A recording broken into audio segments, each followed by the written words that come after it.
ফিনিশিংটা সুন্দর করে দিব, কারণ আজকের এই কেকটাতে তেমন কোনো নজলের কাজ নেই, তেমন কোনো বলতে একদমই নজলের কাজ নেই, মানে একদম সিম্পল, জাস্ট স্বর্ণের মুকুটটা বসাবো আর আজকের এই কেকটা ডেকোরেশন করা হয়ে যাবে।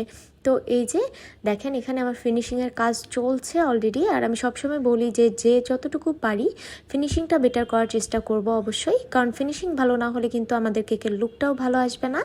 তো এই যে এখানে আমি ফিনিশিংটা শেষ করে নিলাম, আমার কেকের ফিনিশিংটা এতটুকুই ছিল।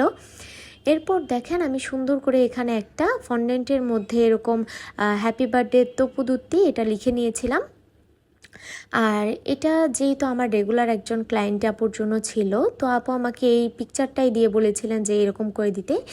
এই যে দেখেন এখন এটা হচ্ছে আমার সেই মুকুট, যেটা হচ্ছে একদম স্বর্ণের, মানে দেখেন আপনাদের কাছে মনেই হতে পারে যে এটা স্বর্ণের মুকুট, তাই না? তবে আসলে এটা কিন্তু একদমই স্বর্ণের না।